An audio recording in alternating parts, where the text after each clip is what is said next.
is to have a little bit of fun while also looking at themes of things that are of movies that we're relatively familiar with.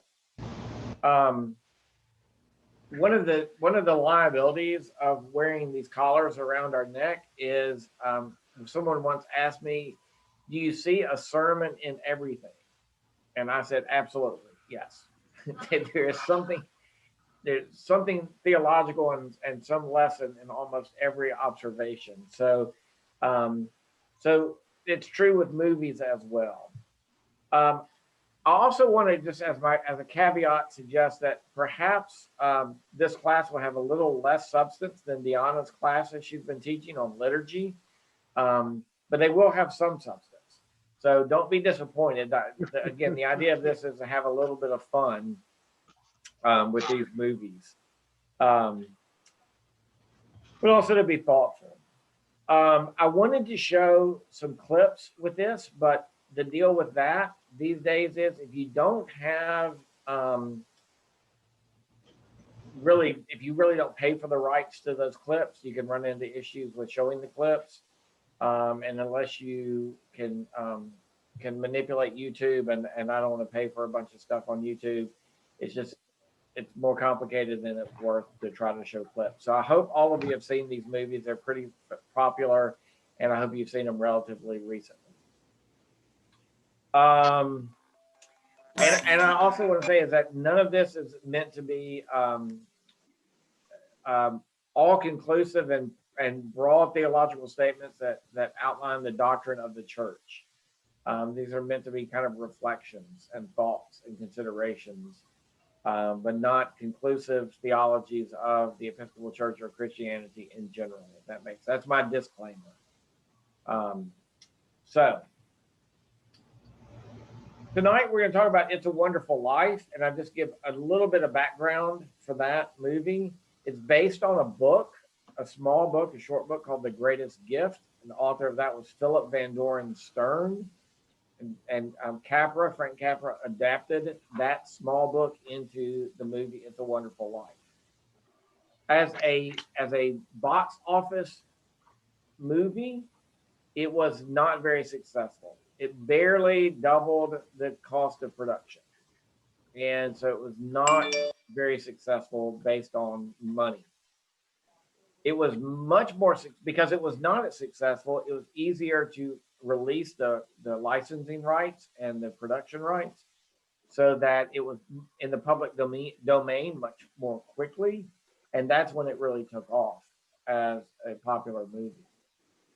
It was nominated for, here's some trivia. You guys have to participate. How many Oscars was it nominated for? Anybody want to guess?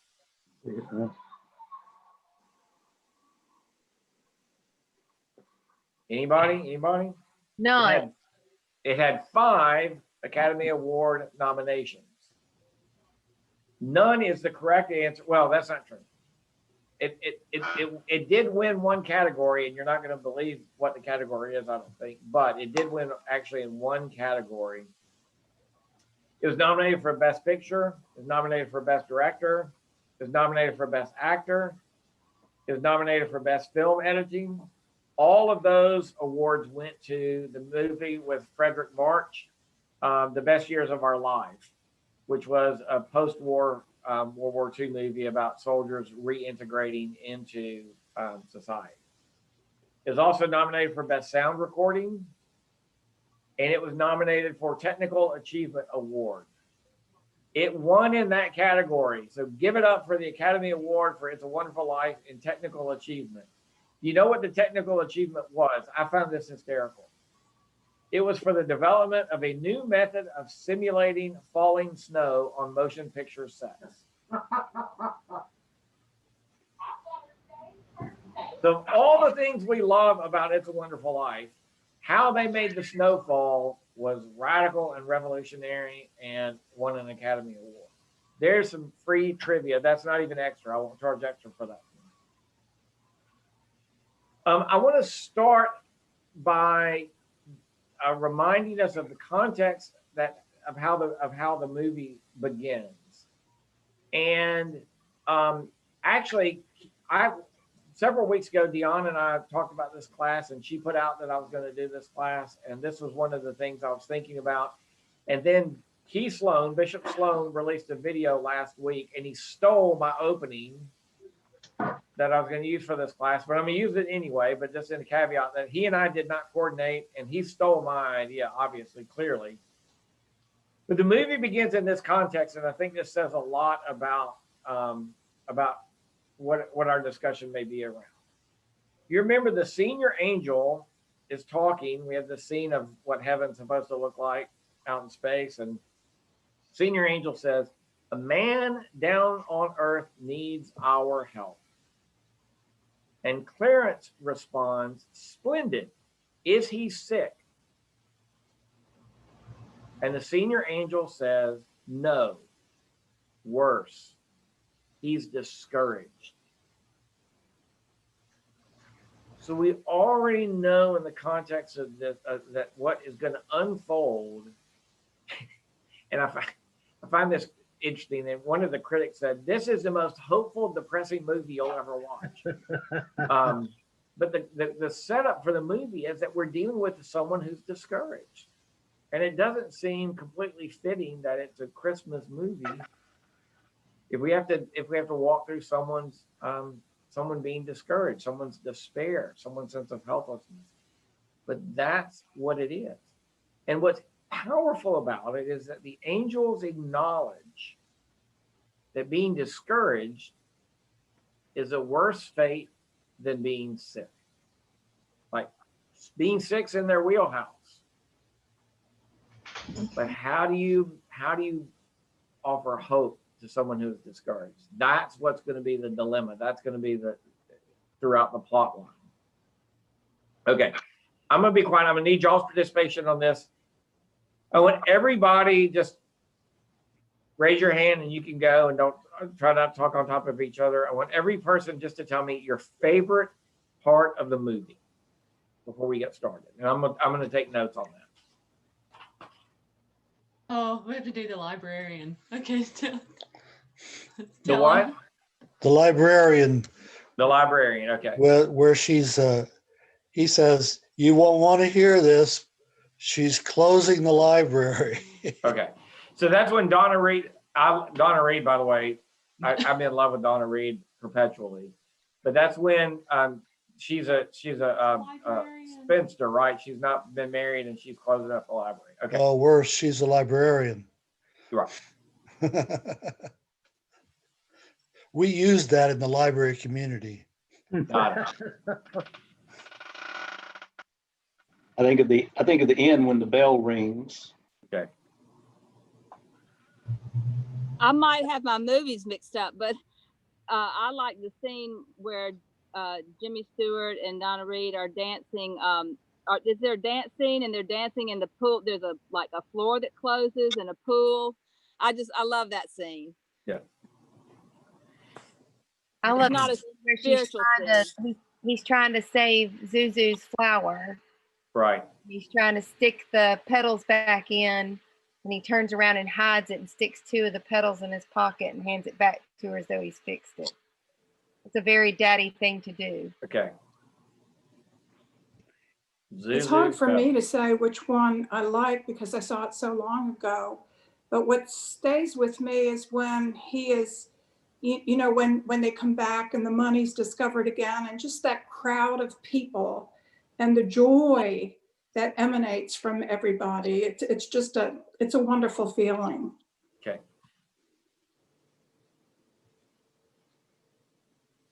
My favorite one is when he's walking her home after the dance, and the robe disappears, but they're singing that song, and then it comes up later, when lassos the moon kind of idea. The moon, right. Yeah. I have to say, it's not my favorite part of the movie, but it's a line that I quote all the time when he says, when her robe comes off and she's hiding in the bush, and he says, "A very interesting situation we have here." I Exactly. love that. All right, what else?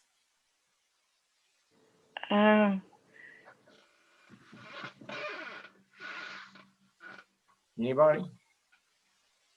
Well, the part on the bridge where he's standing there and he's decided he's going to throw himself off the bridge, even after Clarence has worked with him and everything, and then it starts snowing again.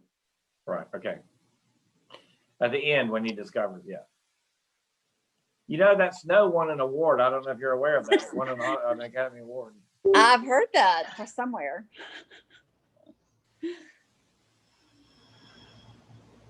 One of my favorite ones is when there's the run on the bank and people want to take all their money out, and he has to explain to them that their money is invested in everybody's property. And he says, how much do you really need? And then people just started asking for what they needed. And they had, what, $1 left before the time $2. expired. And so that he was able to beat Mr. Potter. Yeah. Good one. Okay, perfect. All right, so if you were to summarize what throws what's George's, okay, so we have to remember how this movie's set up. It's we have his life unfolding, and then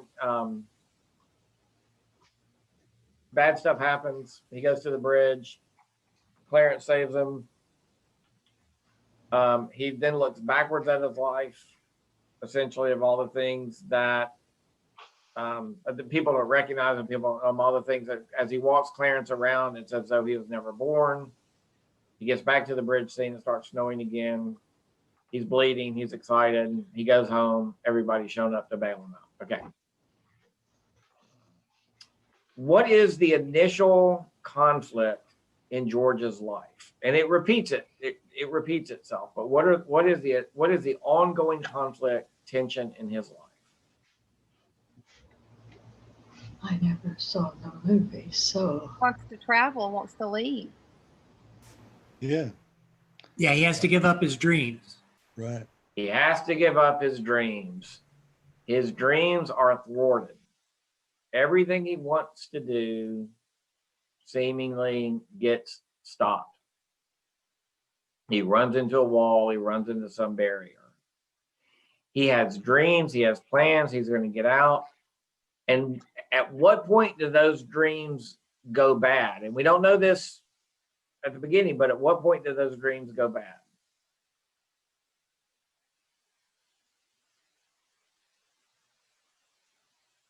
It's a medical condition. Maybe our medical folks will His help. father passes away Yeah, suddenly, his dad dies. and he has Okay, to stay before to his his father, what happens? Then his brother gets married. Okay. Didn't his brother have a medical issue? Is that Well, it? George had a medical issue. What was his issue? Simply Just just- one ear. Here. Right, his ear. So as a child, his plans, we don't know till later, but as a child, his dreams and his aspirations, including when he wants to go to fight in the war, are thwarted by that accident when his brother falls in and he saves his brother. Mm-hmm.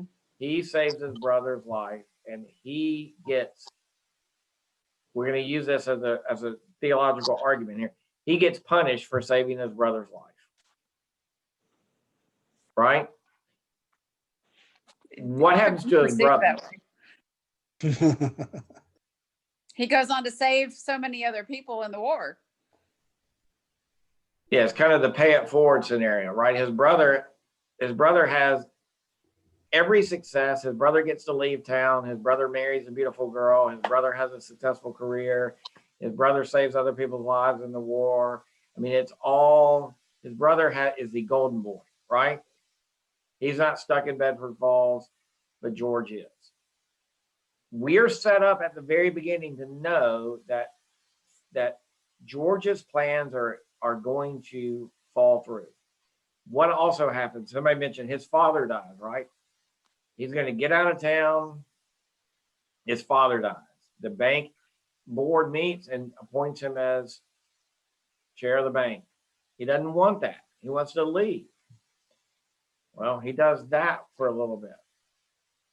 Then he and Mary are engaged and they're going to, or I guess they're going to go on their honeymoon. And what happens? The stock market falls, crashes. the stock market.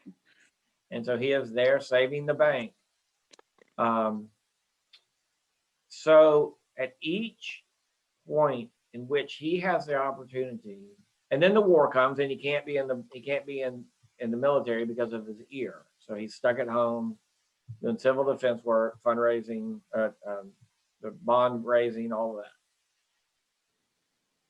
Every single time he tries to live and fulfill a dream,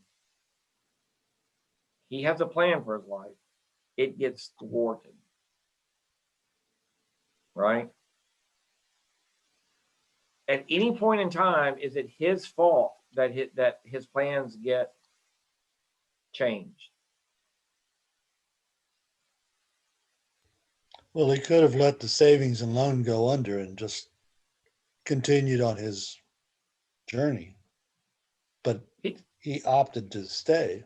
He could have. He It does was make never- sacrifices all the way along. I'm kind of supporting Jim's point here that he could have made other choices, but he tends to make what we would consider to be the high road, and then he stays the bank. He stays and does these things because usually out of a sense of obligation, not that he's excited to do it, but he feels like it's the right thing to do. Mm-hmm. Well, remember, why does he end up staying at the bank? There's another reason that affects that, if you recall. Because he hates Potter. Yeah, he goes. Yeah, exactly. Well, he hates Potter, but his brother, he thinks his brother's going to take over the bank, but his brother comes home and announces that he's getting married and he's going to go work for his father-in-law. Harry's going to go work for his father-in-law. So he's stuck with the bank, but he only is stuck with it because he believed that Harry was going to come take it over and he'd be out of there. That he was just going to be a placeholder. Yep. And so even that decision is not meant, it's meant to kind of fill the void at the time, but he wasn't making a career or vocational decision that I'm going to do the bank. He just was going to be a placeholder for Harry. So what does that tell us about plans? What does that tell us about our plans, our control, our decisions? Here's your first theological challenge. What does that tell us?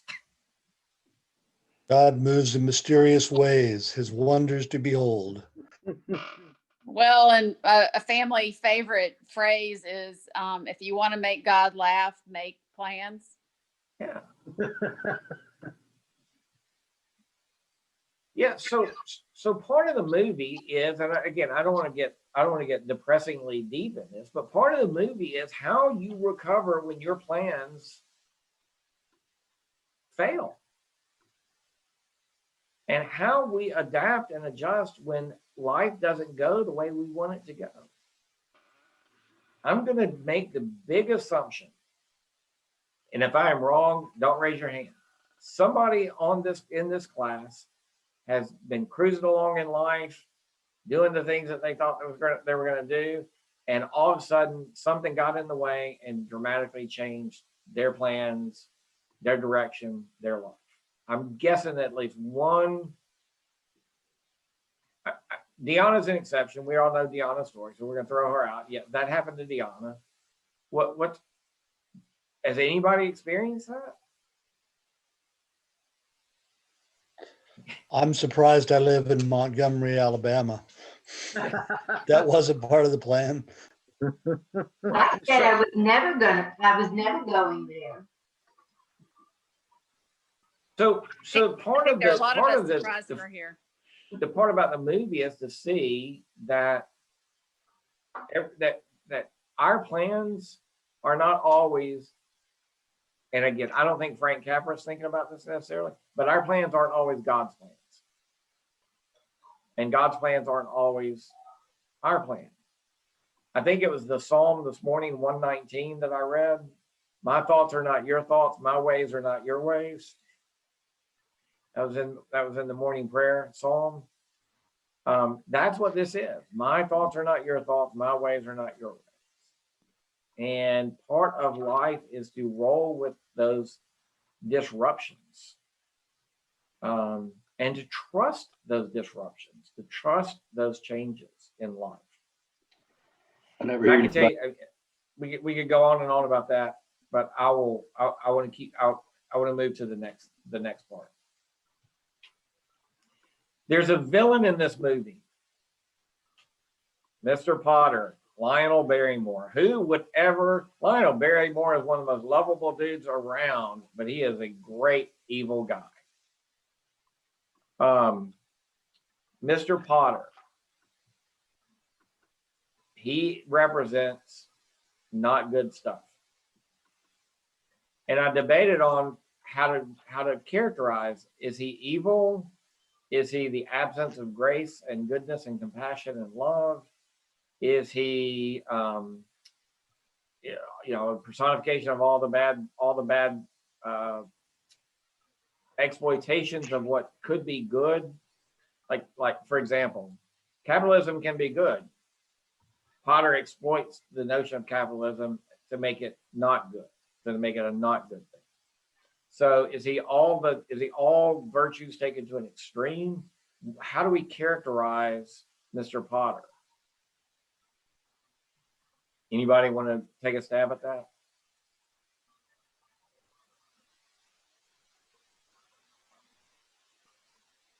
There's no really right answer in this, by the way, so you can take a stab at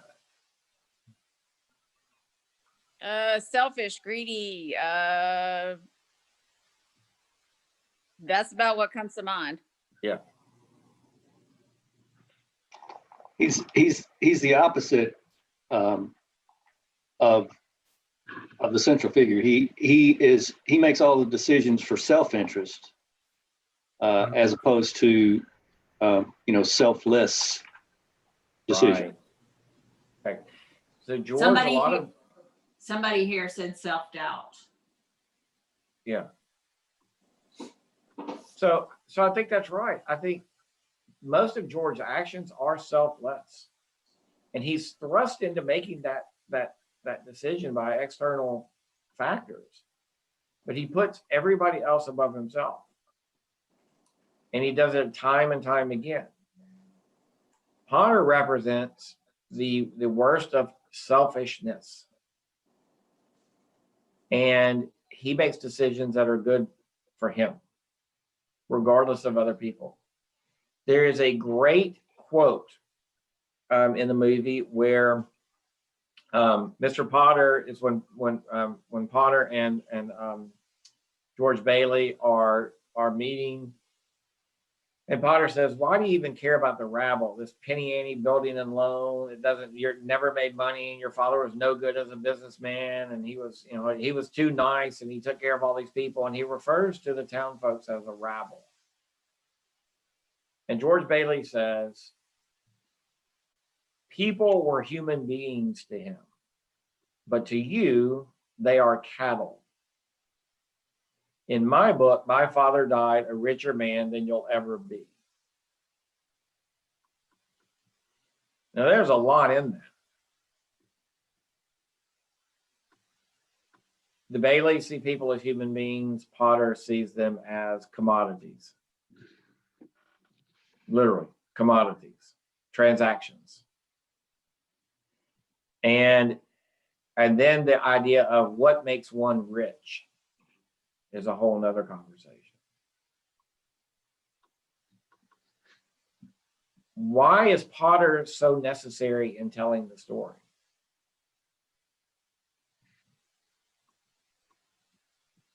You guys can throw it out an answer for this. This is 11th grade lit class. Come on. You need the contrast. You can't just have all good all the time. He's the antagonist. He's an antagonist.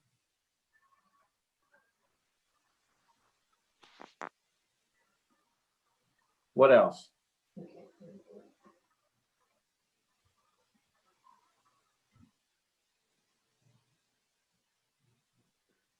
Although you could argue that the economy in Pottersville is a more successful economy than Bedford Falls. When he had a booming economy going on there in Pottersville. Yeah, you certainly could make that argument. What happens in the book of Genesis? Really, you don't have the first and second chapter of Genesis. You guys know this. What happens in it? Well, the world was created. Okay. And then there was Cain and Abel, right? Well, before we get to Cain and Abel, It was Knowledge of good and evil. okay. But creation's like Bedford Falls, man. It's perfect. Everything is perfect. Everything is orderly and beautiful and wonderful, and people get along, and you know the taxi driver and the police officer and the librarian. I mean, you know everybody, and it's great. And then all of a sudden, the snake in the grass comes in, and it's Mr. Potter.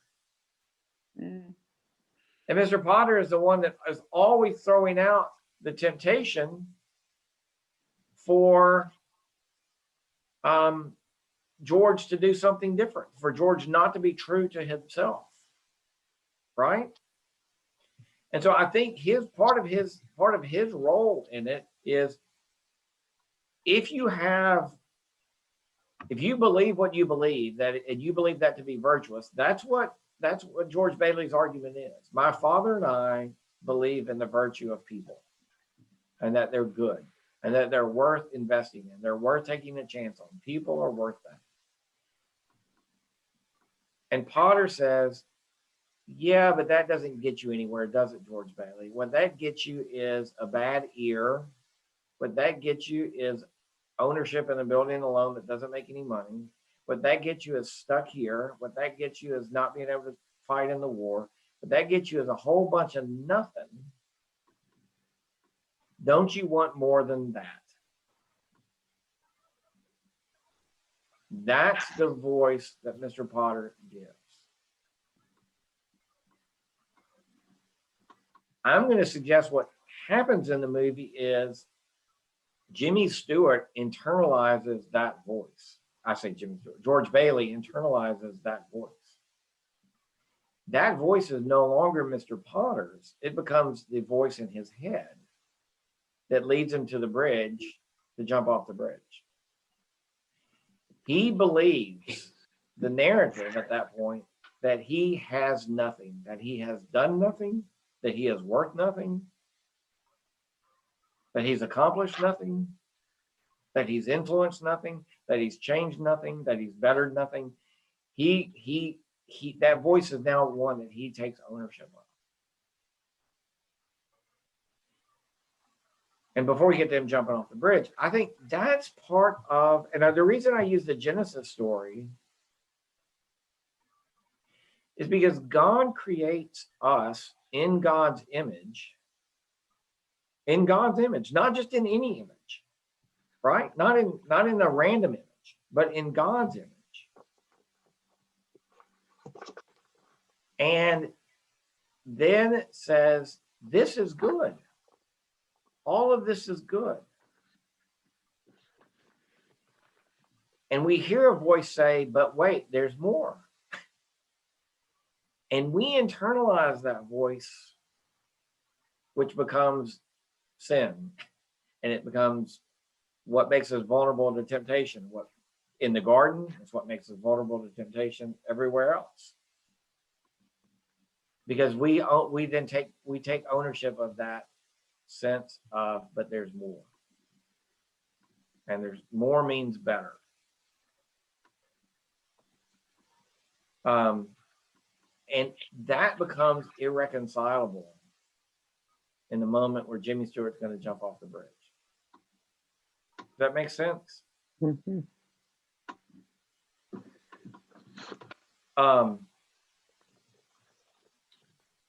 We are created in the image of God.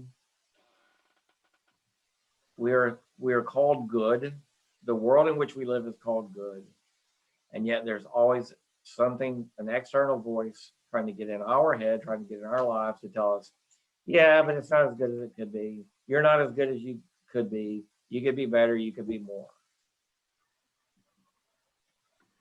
It's a powerful, powerful kind of existential, spiritual, psychological, emotional experience that I think most of us can recognize.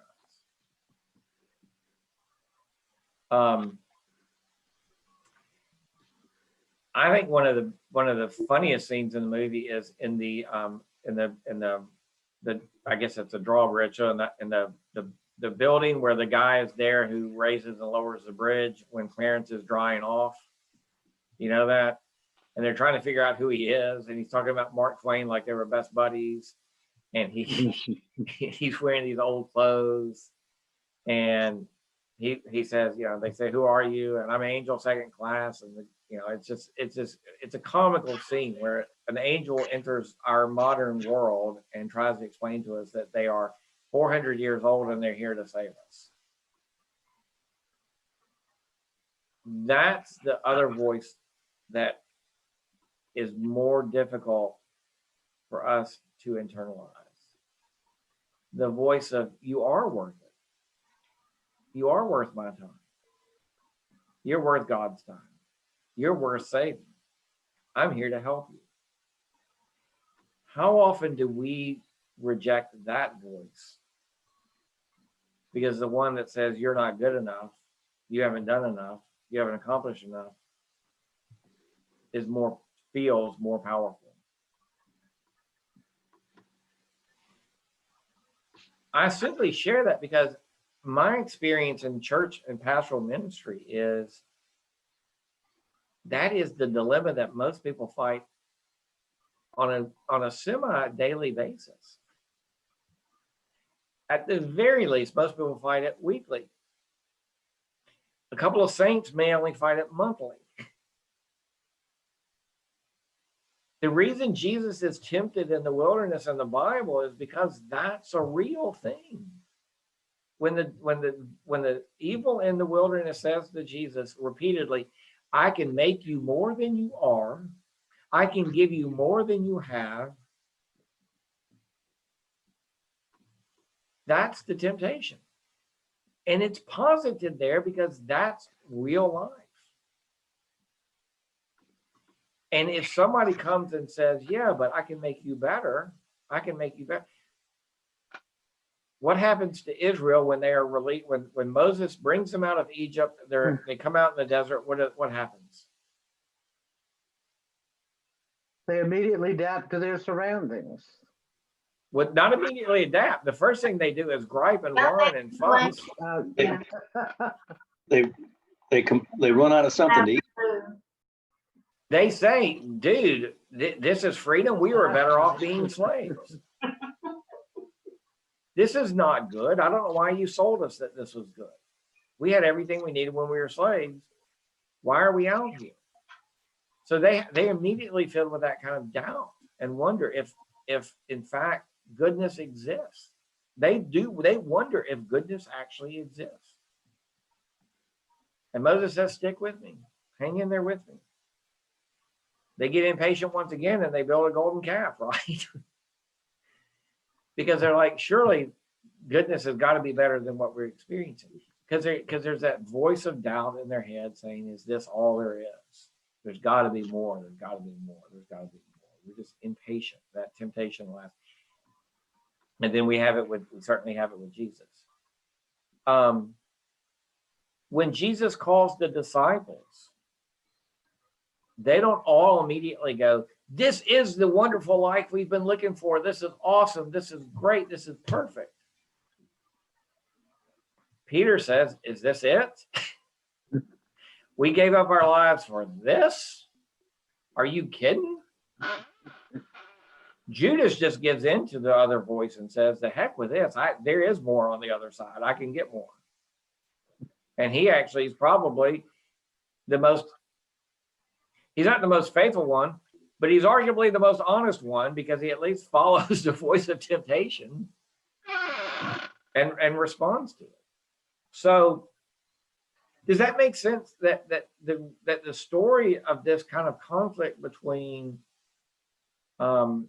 there's more you can do better, you can be more powerful, you can be stronger, you can be richer, you can be more handsome, you can be more beautiful, you can be wealthier, you can have more status, you can have more power. That voice is ongoing from in the Bible from Genesis to now. And the other voice of goodness saying, but wait a minute, can goodness be enough? Can you look at the things that you've done and that be enough? Because the truth is, it's more than enough. We just aren't wired to be introspective, to look at that. And that's what happens when he goes around and he sees that everybody's life would be different if he had never been born. Because that's what he says when I wish I'd never been born. Has anyone on this Zoom call said, we'll all close our eyes, raise your hand if you've ever said, I wish I wasn't born? Okay. I've never met somebody older than 3 who didn't say that sometime between when they were 1 and 3. Or 5, maybe 1 and 5. There's that sense about, I am that insignificant. I'm that unimportant. But Jimmy Stewart has an opportunity to get to look back and see what happens, in fact, if he weren't born. His brother dies, right? Bedford Falls is Pottersville. Martini's is, instead of a nice Italian family restaurant, it is a bar and a jazz club, which I find humorous that that's so scandalous. But I mean, the jazz part, yeah, but the bar, no, I mean, so that is considered in 1946 a huge scandal that there's a bar and a jazz club. But all these things happen, and poor Mary is a librarian, for God's sakes. I mean, how awful is that, to be cast into the outer darkness where there's weeping and gnashing of teeth? I mean, that's her fate, which is also a sad social commentary, but that's an aside. And the movie theater is a smut theater now. I mean, it's just all these things happen because he's not been born, and he gets a chance to look at that, and he gets to see the impact that he's had on everybody's life. And to Elizabeth's point, that scene where he's looking at Zuzu's petals, that's kind of his come to Jesus moment. Have you ever have we truly ever considered what the world would look like without us? And I don't necessarily mean in a moment of despair, but in a healthy, wonderful moment. Have we ever thought, what would the world be without us?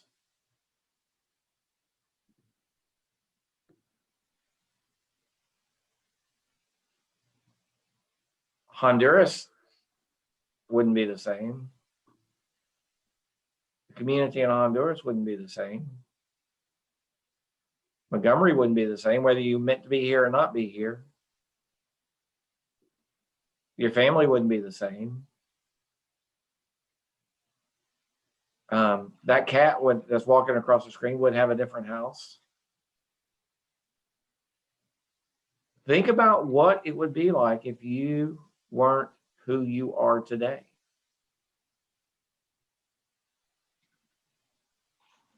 Think about that. And we really aren't trained to think about it. And we don't have to be in a moment of despair and desperation to think about the graces. That's what grace is really about. What are the graces that are a part of our lives? And how have we been a part of gracing other people's lives, of offering that goodness and grace to other people's lives? That's just important work for us to do. That's the notion of gratitude and being thankful. And that's not radical. But what's radical about it is how infrequently we sit down and do that. And it's not to ring our own bells or toot our own horns, but it's just to think, wait a minute. I have been part of goodness in the world. Maybe God is right after all. Maybe I am good. Maybe I am made in the image of God. And how does that propel us forward? The scene at the end when everybody comes and says, George, you've done so much for us. And, you know, when he comes back, when he tells Clarence he wants to live and he finds Zuzu's petals in his pocket, and that kind of reminds him. And then, you know, he goes home and it's awesome because all the people he's influenced, you know, pay him back. And let him know that he has friends. And the line is something to the effect that a man's wealth is determined by his friends, right? A man is rich if he has friends. And I think that's true. I would argue that's the sappy part of the movie that I would want to reorient. Because I think we're rich when we understand our own self-worth and that other people have recognized that self-worth and it's meant something to them.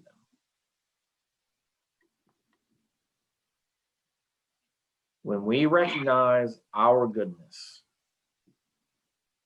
and we realize that our goodness has been enough for other folks and mattered to other folks, not because we're a saint and not because we're without fault and not because we're without sin, but simply because we are children of God and people of God. So let me stop there and let you push back, ask questions, raise other concerns, worries, things in the movie that are important to you.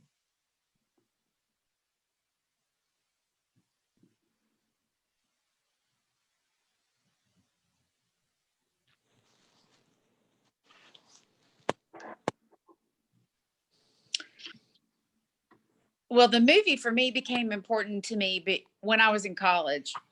I went to a small college, and so the Sunday night before our final exam started for first semester, one of our professors hosted this movie for us to watch, popcorn and all, for whoever wanted to come.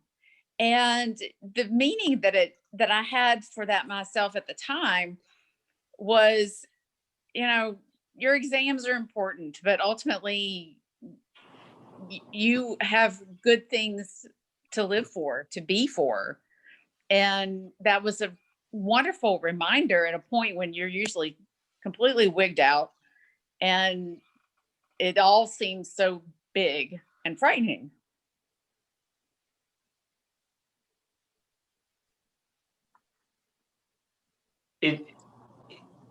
Where does this movie rank for for you guys on the call?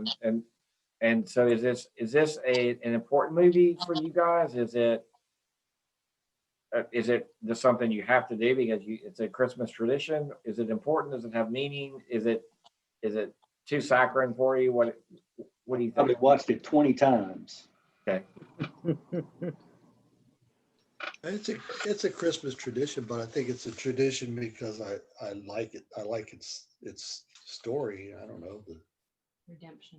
Yeah, but I think of it in terms of what like predestination and what God has planned for us, and is there predestination? You know, is God's hand in our lives directing us, helping us, however you want to characterize it, but because that's kind of what seemed to me happened to George's life, happens in my life.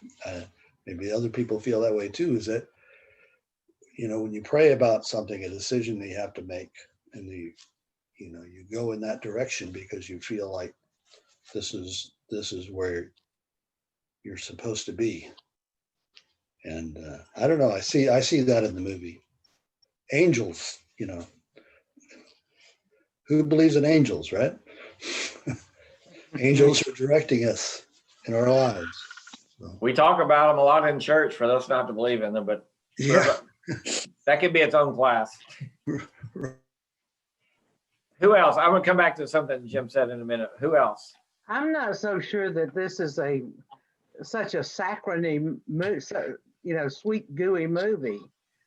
Sure, it at first glance it is, but there's so many people in this world who have no idea who they are and what kind of impact they have made, I think. And I think that going back, it's the exercise of going back and realizing it and finding self-worth in it is really a whole lot more what this movie is about.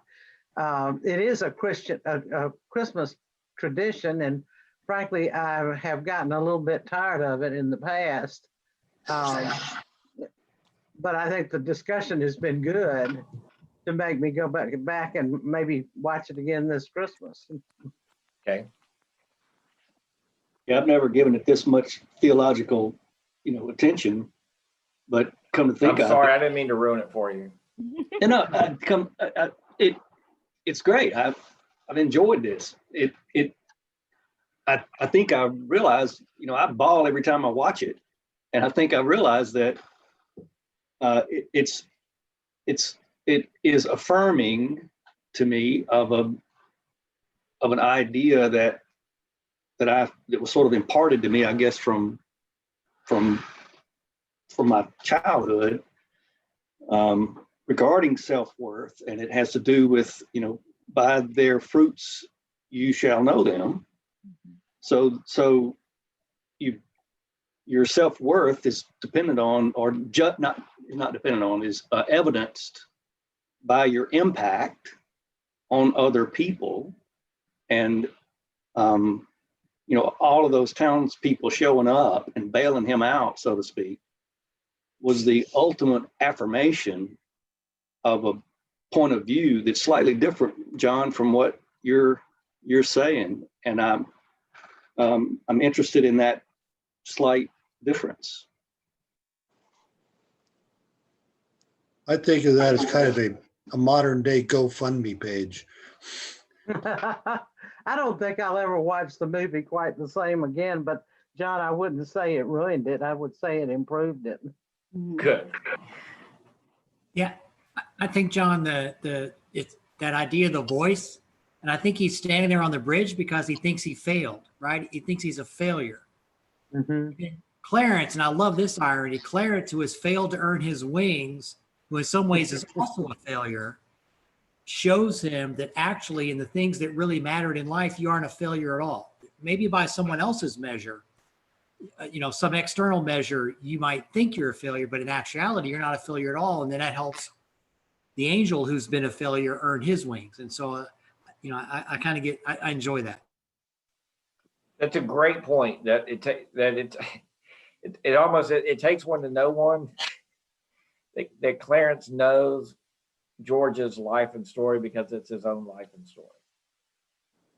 I want to add on to what I guess John just said. It is a tradition for me to watch it. I wouldn't say it's a tradition for my family. I can't get my teenage boys to pay attention to a black and white movie, and I like watching it in black and white. And they're tired of me talking about the bell ringing on the tree. And I say, what does that mean? And they say, Mom, we're done with that. But when you look at the definition of success in a person's life, clearly Potter considered himself the most successful person ever. And here you had Jimmy Stewart's character who didn't think he was a success at all. And it was their own personal definition of what success is. So I think one reason why I'm drawn to the movie is it hits all those important things that are important to me: dedication and loyalty to family, which are the choice that Jimmy Stewart makes over and over and over again, puts family before himself. It has to do with trying to convey that onto your own children, trying to balance work and home all at the same time. But his definition of success, he doesn't think he's done anything.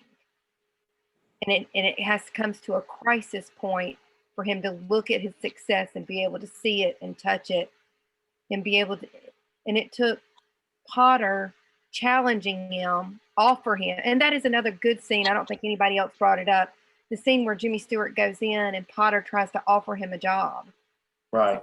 And take the savings and loan away and sort of buy him out. And for 2 or 3 minutes, Jimmy Stewart's in there smoking a cigar thinking, well, okay, I could do this and then I wouldn't have to work and I could travel and I could afford to do this for my family.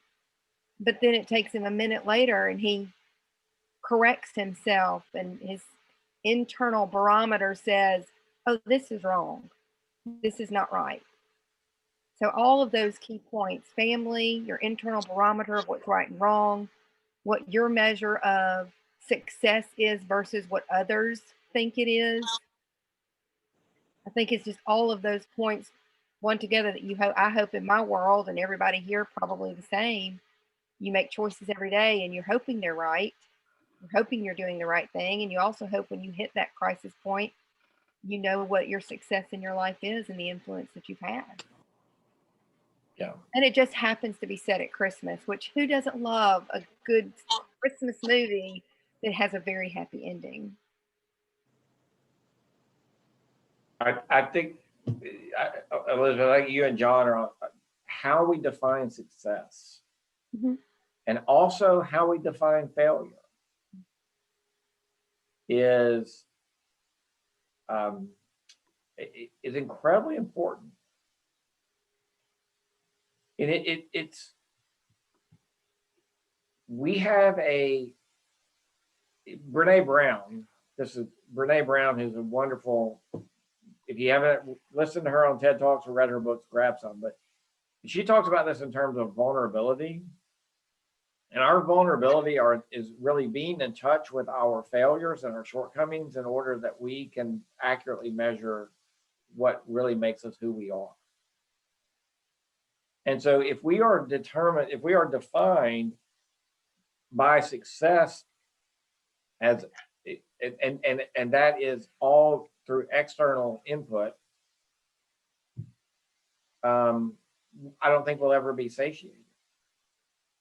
But if success is based upon those things that are good, regardless of the return on them,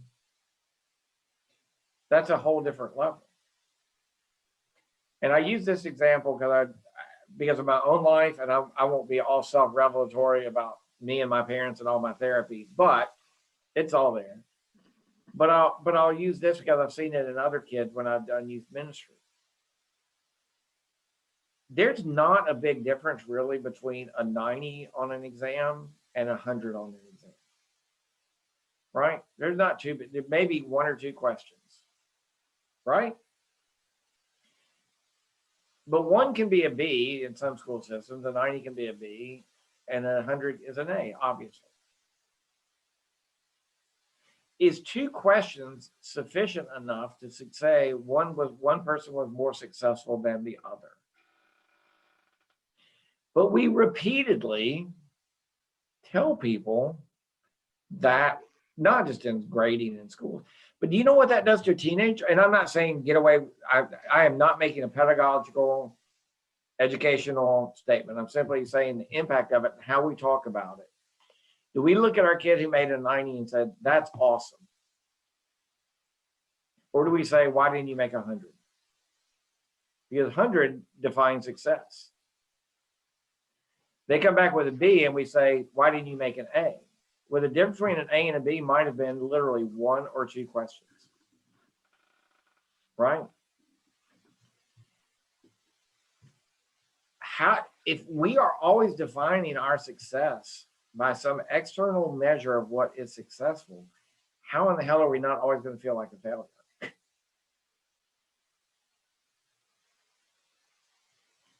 And so part of that is to understand our goodness from the beginning and to value that which is good and to give less value to whether something is a 90 or 100, meaning that it's 1 or 2 questions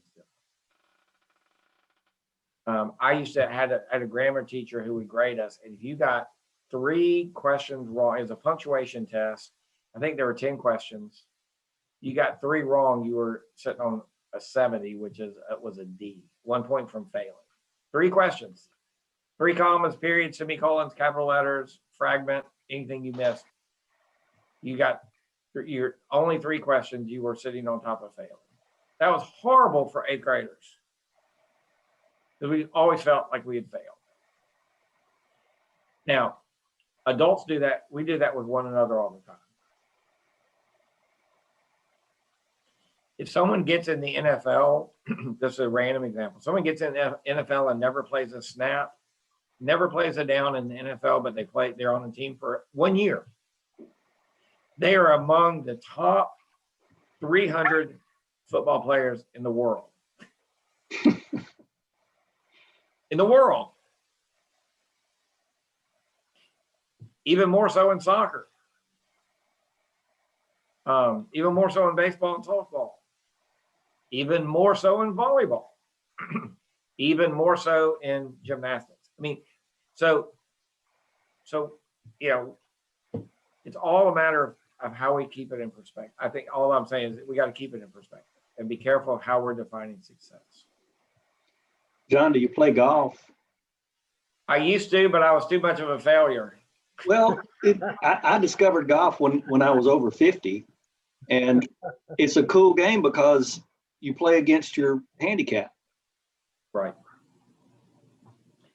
I think I told Rosa can affirm this. I think I told one of the Monday morning Bible studies. I think I told them, look, you know what it takes to get in the Hall of Fame in baseball? You fail 2 out of 3 times, you still get in the Hall of Fame. That is, if you get 1 hit every 3 times, you will be a Hall of Famer. You will be among the best baseball players ever. You only have to hit 1 out of 3, which means built into it is a failure rate of 66.7%.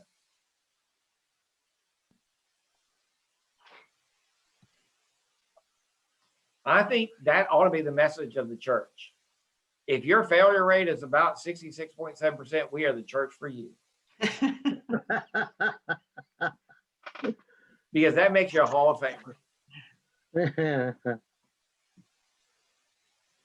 What if we message Christianity and spirituality that way? And I think part of the tension in It's a Wonderful Life is they're trying to reconcile that whole notion of failure and success. And make it reasonable again, which is awesome. Can I say something real quick? Absolutely. Yeah, so Elizabeth, I think there is a colorized version of It's a Wonderful Life, so maybe that would help. I like the black and white version. Yeah, no, I do too, but for your kids, maybe. For my kids, maybe they would, but yeah. And the line, and the line that Clarence writes in the book that George finds is, no man is a failure who has friends. There you go. Thank you. Right. And, you know, I confess, I really have not thought about this deeply theologically. It's one of my favorite films. I watch it every year and I have my own DVD copy of it. But as I was thinking about the friendship, I was also thinking about how Jesus calls us his friends. Right. And so if no one is a failure who has friends, and we all know that Christ is our friend, right? That we can't, by definition, then really be failures, right? That's true. Yeah. Let me say one more thing, and then I'm going to shut up, and I'm going to pitch next week, and then I'll be quiet. And for some reason, the signal at St. John's just got weak because all of you are frozen, but I hope you're all still there paying attention. Yeah. Jim said something about the idea about predestination and God's plan, and I want to clarify that just a little bit. I don't want to get into predestination, but I think one of the take homes in it is, from that point of view, is that God doesn't put the barriers in our way so that we're tested and challenged, and so that God gets ultimately God's way. Those challenges and those barriers are just part of life. And it's our willingness to see God in the midst of those points. So if you think about the labyrinth that's out right outside my office, right? It's designed that you just go back and forth, twist and turn, twist and turn, twist and turn. That's a maddening spirituality because I want to go straight to the center and get to God and get the answers. But life doesn't work that way. And so it's, can we stay with God, knowing that God is staying with us in the midst of those turns? And in the labyrinth, when you get close to the center, you get kicked back out to the outside again until ultimately you get to the center. And so I don't think it's that God is saying, hey, I'm going to throw Harry into the water and he's going to break through the ice so that George can save him. And then, but it's that those things simply happen in life, and it's our willingness to see God in the midst of those things. And that so ultimately it's to know not so much that the events are predestined, but that God's presence in the midst of those events is certainly predetermined. It's always there. It's eternal and constant. Okay. I think Rosa said something about watching movies a bunch of times. I have watched the new Grinch cartoon. There's a new version. Benedict Cumberbatch plays the Grinch in the movie. It's on Netflix right now. Go watch it. It's really good. It's not the original Grinch cartoon with Boris Karloff, but it's really, really good. I have seen it, I don't know, roughly 87 times in the last week because Poppy watches it. I've never seen the whole thing all at one sitting, but I've seen pieces and parts of it at least 87 times. So we'll talk about the Grinch next week and Christmas Vacation. And I'm pretty sure Brian Murray, and that is named Bill Murray's brother, who's in Christmas Vacation, who plays the boss. I'm pretty sure he's modeled his character after Mr. Potter. You're not gonna have Scrooged, are you? So, we'll talk about the Grinch and Christmas. Yes, sir. It's a Wonderful Life is on December 11th. Perfect. Thank you. So if you're looking for it this Christmas season. And having said that about the Grinch with Benedict Cumberbatch playing and it's a cartoon, he voices it. I think people who, I shouldn't say this because you get in trouble for saying things what I'm about to say. I think people are going to be questioned at the gate by St. Peter who remake classic movies. So if you're going to watch like The Bishop's Wife, watch the original version. You're going to watch It's a Wonderful Life. Don't watch any goofy remakes or different versions of it. You got to watch the real thing here for it to count. Because God does not like remakes of classic movies. I'm just telling you. I know that for a fact. It makes God cry when people remake a classic movie. So you want us to go back and find the original Grinch? I watched this one today. You watched the one on Netflix? Uh-huh. You know, I would say the one on Netflix is longer and it actually has some added stuff. Either the original Grinch with Boris Karloff or the one with Benedict Cumberbatch. I just think you'd like the one with Benedict Cumberbatch. I had never seen it before. Yeah. And then Christmas Vacation, we're just going to have a little bit of fun with that. If y'all can extract anything really deeply theological about Christmas Vacation, other than he wants you to say grace.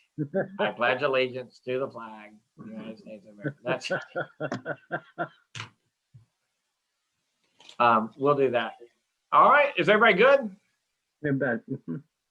All right. Thanks, y'all. This was fun.